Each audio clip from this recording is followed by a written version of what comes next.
So welcome to my backyard pond. This is my dog Macy. Anyways, so this has been installed for a number of years now, and it's been a work in progress.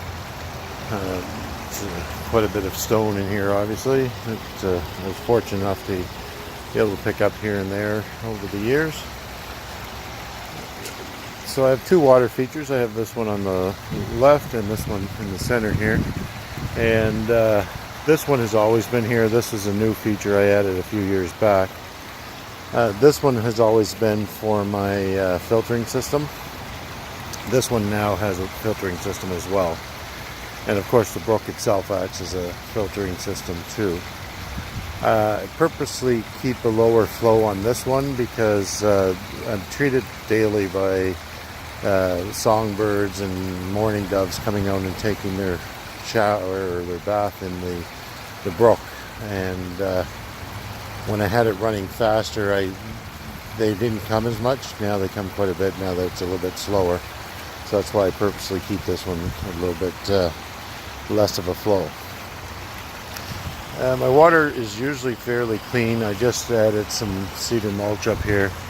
Even though it's natural, it added a lot of tannins to the water after a heavy rainstorm the other day. It is clearing up. The tannins won't really do anything. I do not use any colored mulch because I don't want the dyes to get into the water. So the tannins won't hurt your pond. It just takes away from the clarity. But it is clearing up now that I have my two filters up and running. So a little bit about my filters. Take you over here. Oh, and before I go to show you the filters, I just want to point out that you'll see the rock pile here and the rock pile here. That's where my two pond pumps are. That's a 1/3 horsepower feeding this one, and I forget the one on this with fairly large pump as well that's feeding this feature here.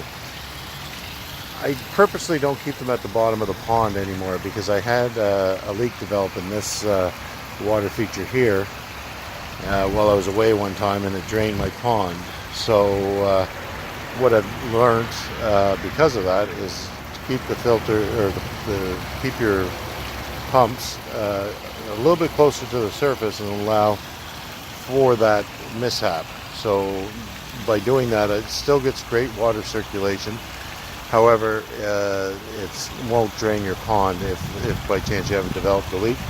The other thing is they don't tend to clog up as much because they're not dragging the debris from the bottom of the pond.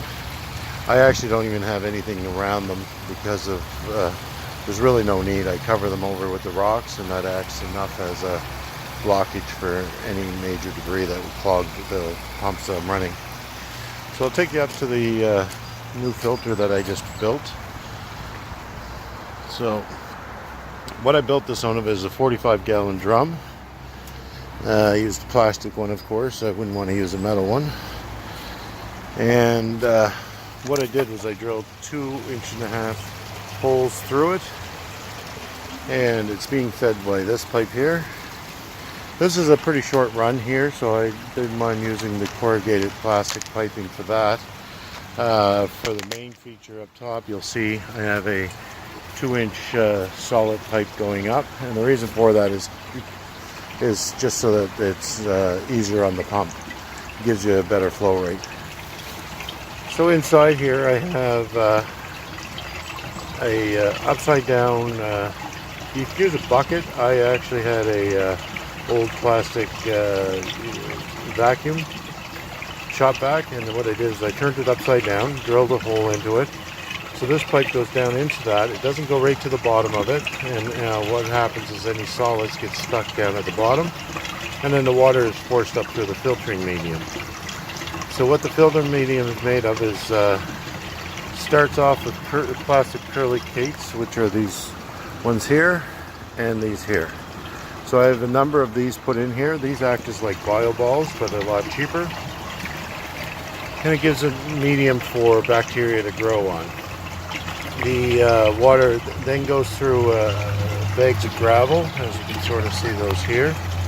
And what I'm using there is those are laundry bags for doing delicates. They actually are pretty flimsy looking, but they actually hold up very well. In fact, some of them that are in here are probably about 4 or 5 years old.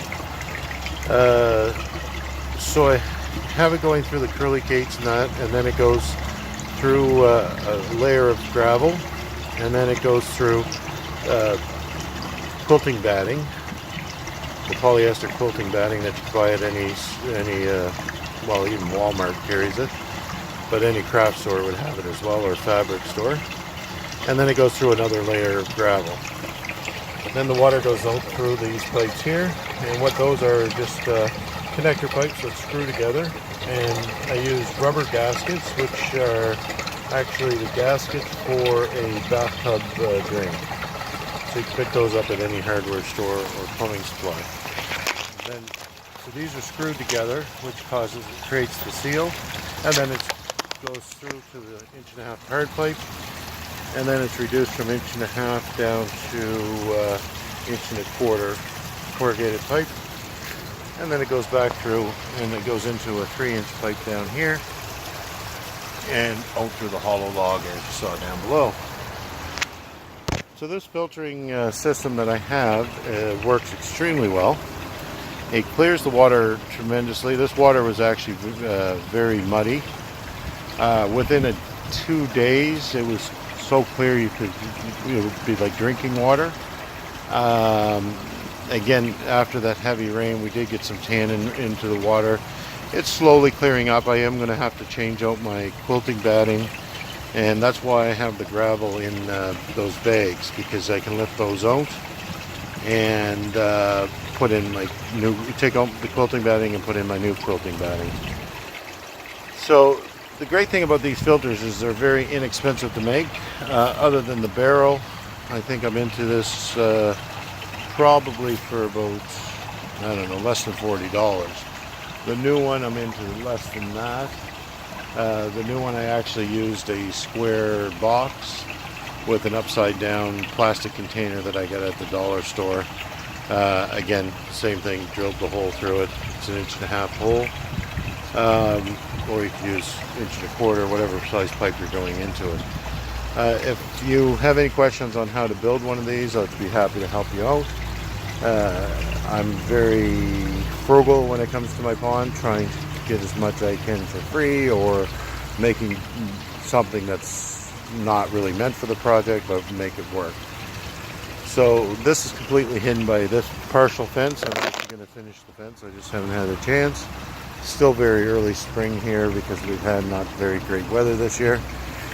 So I'm a little bit behind the times this year, but it'll be done. Anyways, I hope you enjoyed my pond and got a little bit better understanding on how to build a filter. Again, this filter works tremendously well.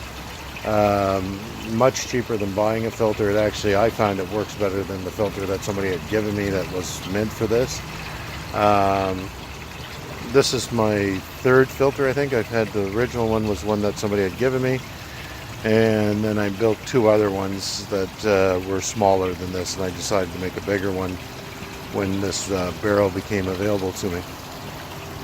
Anyways, again, I hope you enjoyed this, and if you have any questions at all, please feel free to send me comments or questions, and I'll be happy to answer you. Thank you very much. Have a great day.